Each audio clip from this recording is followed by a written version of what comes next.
Hello, my name is Trisha Turner, and I am a candidate for Victor Central School District School Board.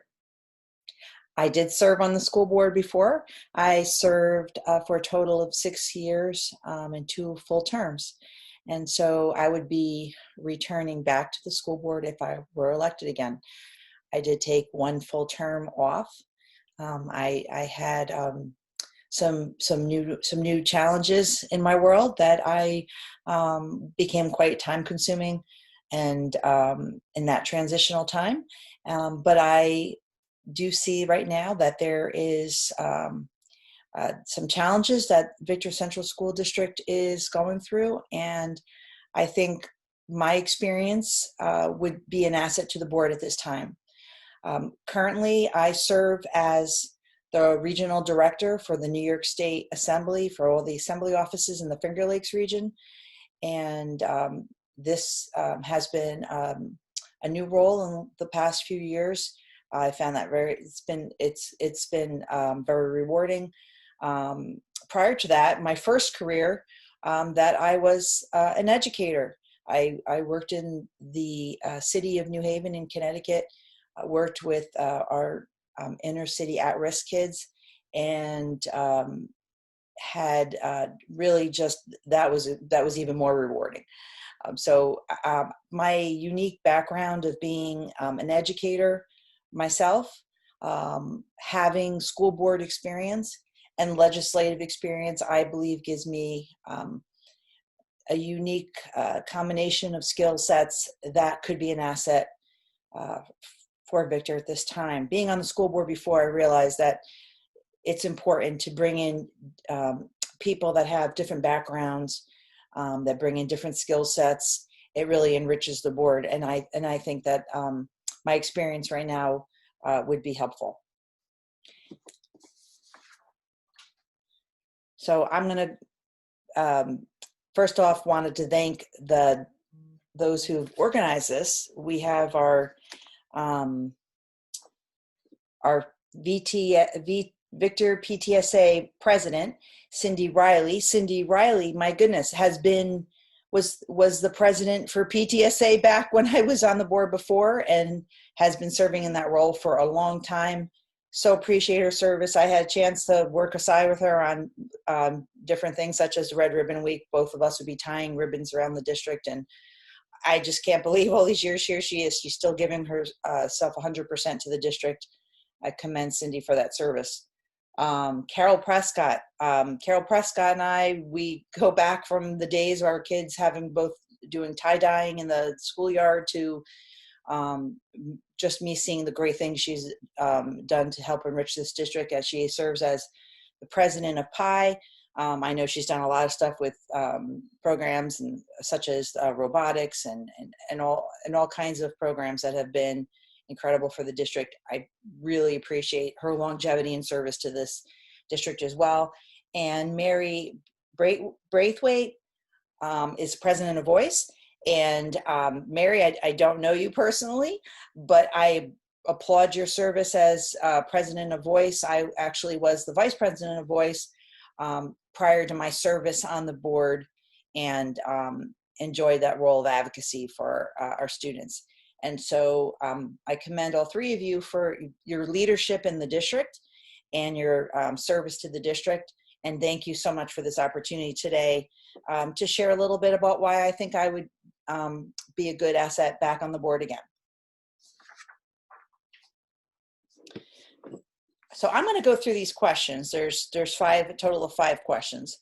And the first question is, what is your vision for Victor Central Schools? How do you feel the students, parents, residents currently view the VCS, and how would you like them to see VCS?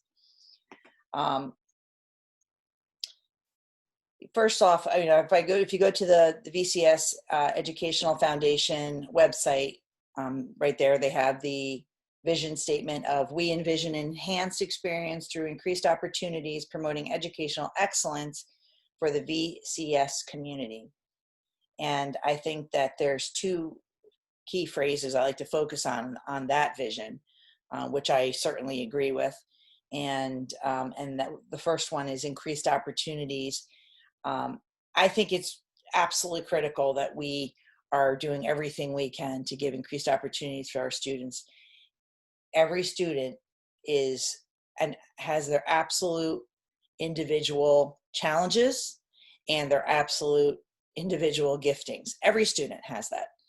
And I think the more opportunities we provide to our students, the better they are in developing who they are and who they will be successfully in the world. And it's up to us to provide these opportunities so that every child can reach their true potential. And I commend our teachers, our staff here at VCS. The second phrase I'll focus on that statement is the fact that they want to promote educational excellence. And the staff here and the teachers that have absolutely done so. There's been a lot of challenges over time, budgetary challenges, but our staff is outstanding and have done everything they could to keep the excellence of VCS. So I do think, in answering this question, how do I feel that parents and students and the residents view VCS? I think they do view it very positively. I get comments all the time, even outside of this community, from other communities that have, Victor Central School District envy, who really know the quality of education that we provide. I think that we should all be proud of our district, and we have had absolute challenges over time. But I think that as a district, everyone has come together and worked through those challenges and have provided an outstanding education for our students.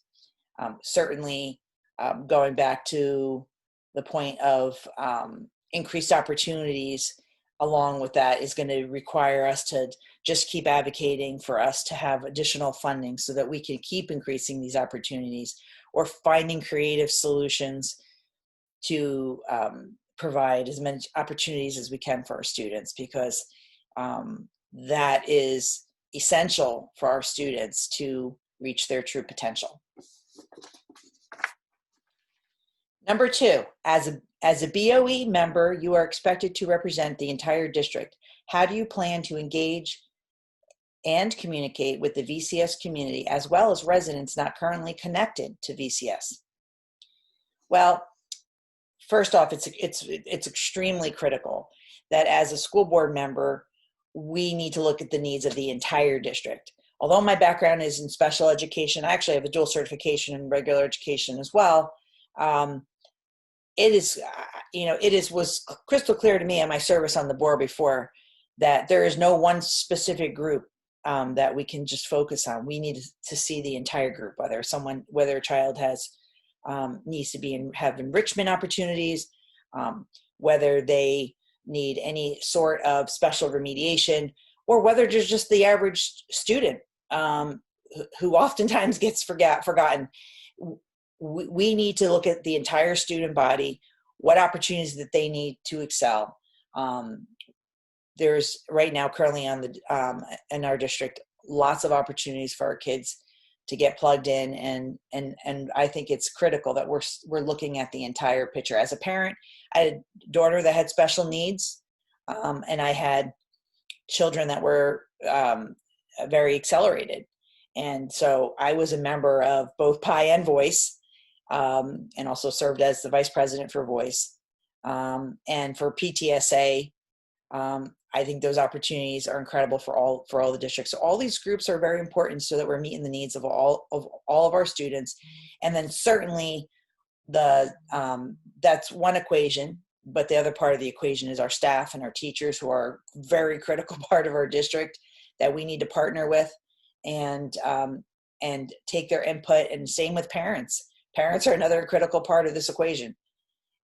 So staff, teachers, students, parents, the school board, all of us collectively need to be part of the decision makers of providing different perspectives, and so that we can make great decisions, balanced decisions, in understanding all these, the input of many, and to weigh all the different options and circumstances that we deal with as school board members.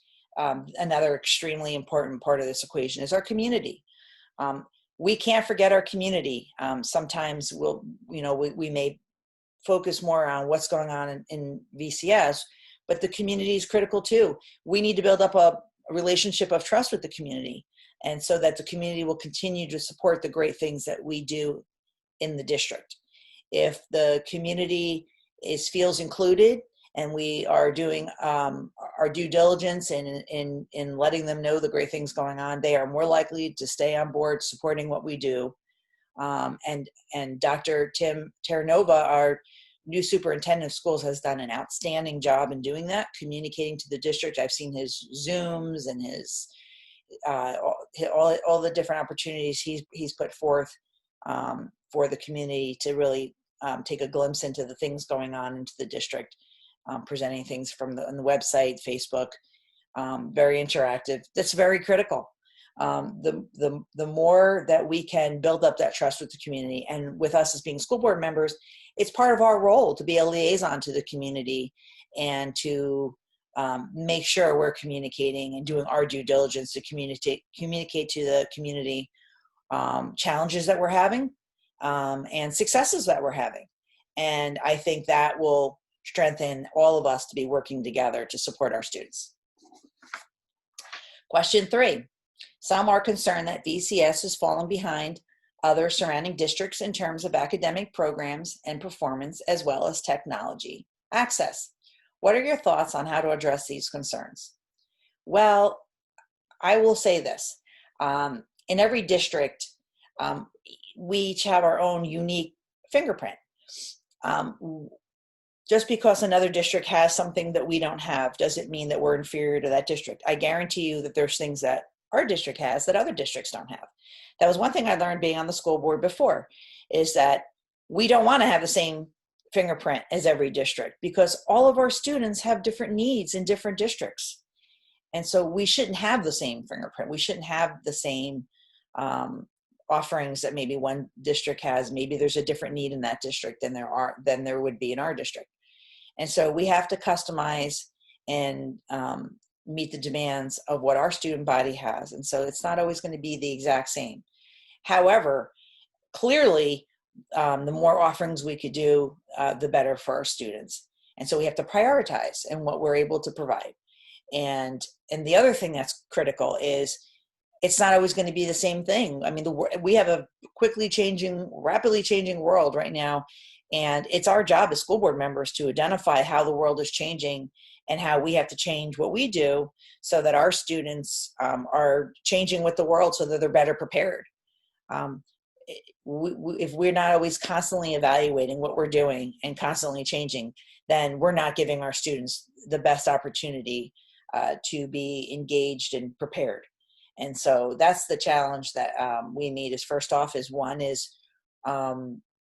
are we doing? We have to the best we can to provide as many opportunities. Obviously, that's a lot of times tied into funding, but most importantly, whatever available funds we have, it's really taking a look at what we're providing, and is that going to be the best to prepare students to go out into the world, and are we changing as the world's changing? And that would be my priority to continue. We did that before we're on the board, and I think that's something that needs to continue.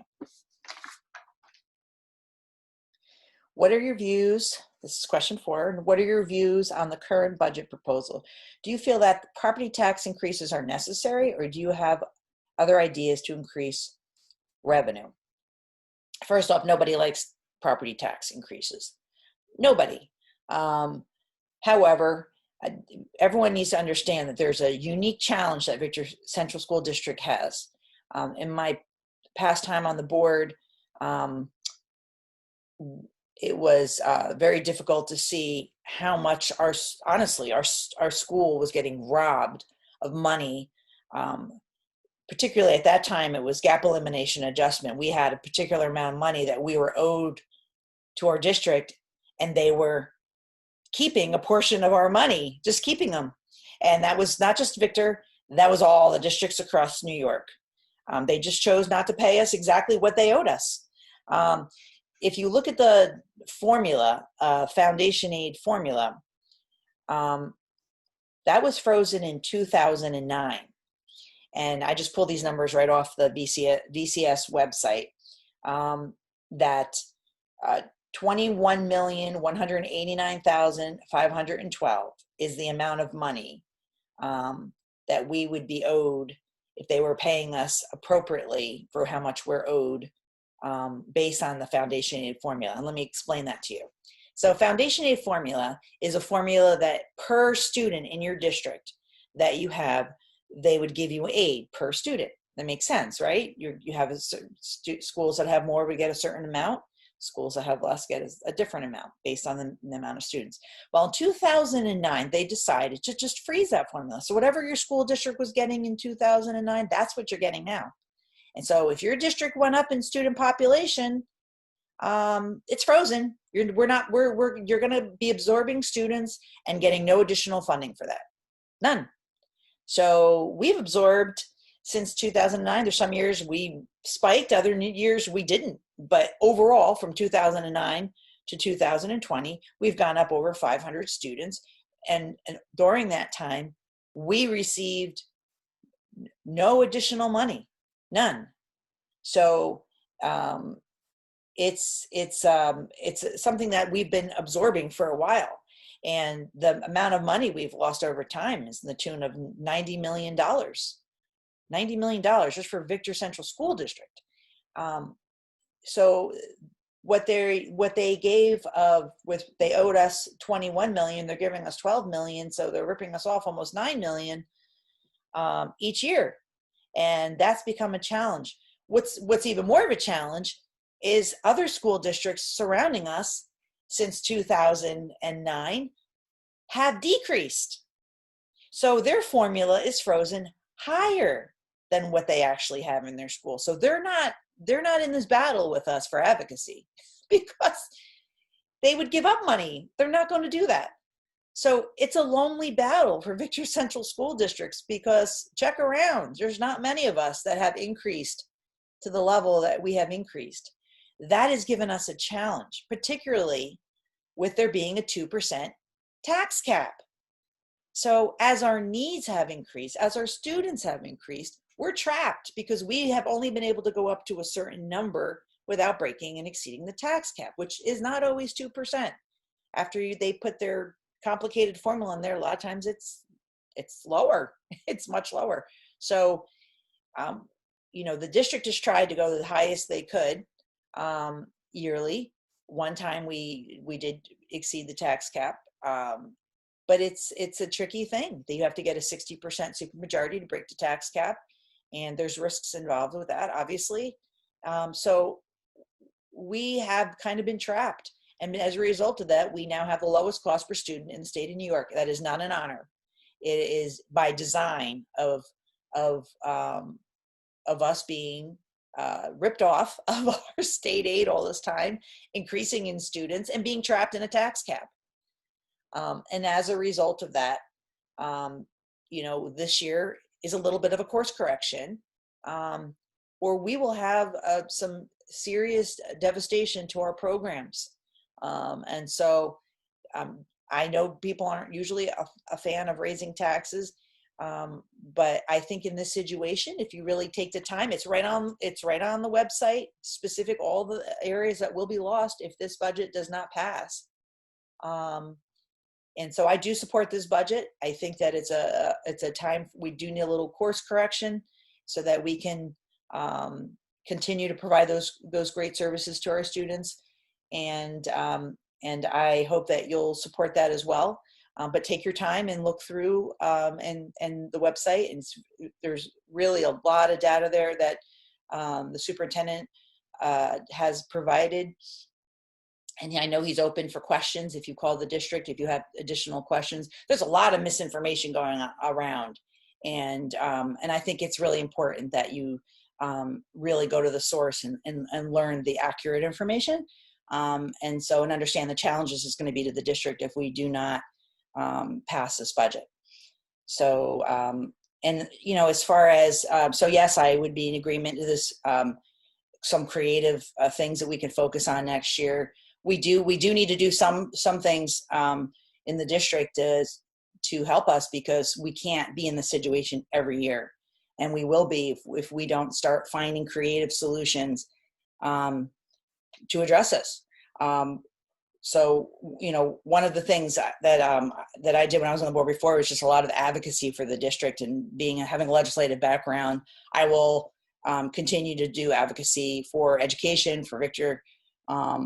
And that's right now is critical. I mean, they're already talking about with the COVID-19 decreases in what the aid, what they already owe us, which I don't understand why education is always the first thing they try to cut. There's so much more they can cut in New York, but I think advocacy is going to be very critical. Parents joining in on this advocacy, louder the better. I think that that's going to be this year probably the number one thing we should be focused on. And then we could look at other different solutions in the district one by one, how we can help our district get back on track. And I love what the Education Foundation is certainly something that's been supportive of our district, and it's a separate entity that is able to raise funds for us. I love to see corporate sponsors getting involved, businesses in Victor getting involved.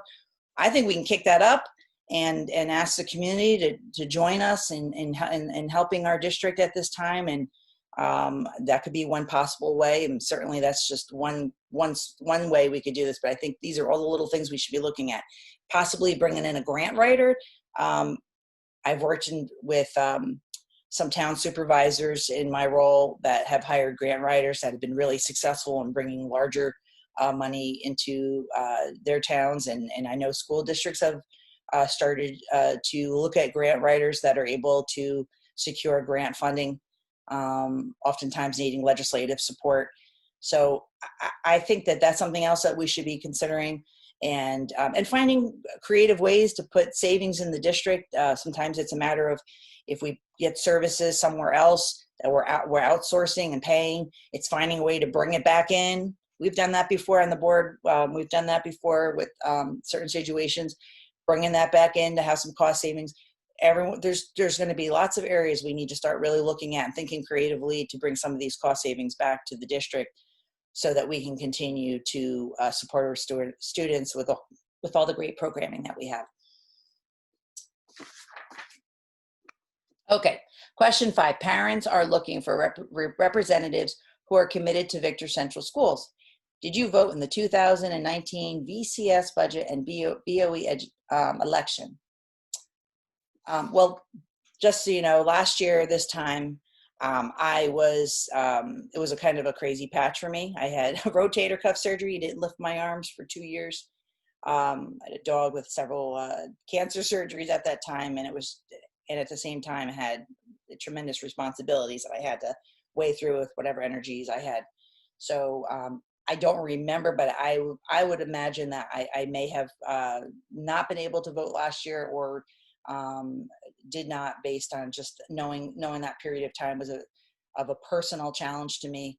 But I'm an avid voter, I promise you, and certainly support VCS and have in many ways. And so the intent of the question said, just want to make sure that you're committed to Victor Central School. And so I want to assure you that I am, and I'll give you some of my experiences to show that I have, I think, a history, which is probably a better indicator than whether for a one-day experience, but in a longer history of who I am and how I've supported this district. So as I mentioned earlier, I was on the school board for 6 years, so I served the district on that role for 6 years. Additionally, I served as a representative for building council, for ECS, for the early childhood, for intermediate and senior high. I was on the building council as my kids were moving up, and then also I served as senior high building rep for PTSA. And a part of that, I was part of an incredible team where we did everything from simulated crash to just all different kinds of drug prevention programming and Red Ribbon Week. I was a coordinator for Red Ribbon Week for the district. I did the grants. I was the coordinator for grants along with Jen Pearson and Jen Mahegan.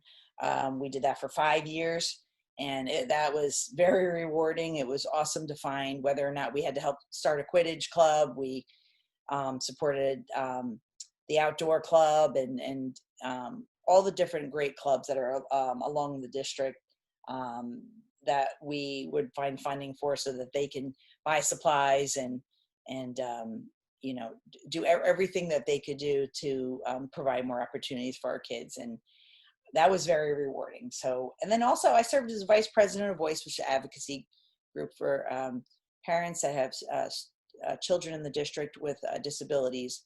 And so, and there's a whole bunch more, but just to give you a little slice of the amount of time I've put into this district over the years, and my appreciation for all the different areas and all the things going on that makes VCS a great district. I was very honored to be on the school board for those 6 years. I would really appreciate your consideration for support. I think my experience on the board, my educational background, and my legislative background does make me a unique candidate to provide some need that we have right now in the district. And I do think I would be an asset to the board at this time. Feel free to reach out to me if you have any questions. My email is taturner2@yahoo.com. I love to hear from you. I'd love to answer your questions. We should have ballots coming out just mailed out. So they should be hitting the houses probably today. And just please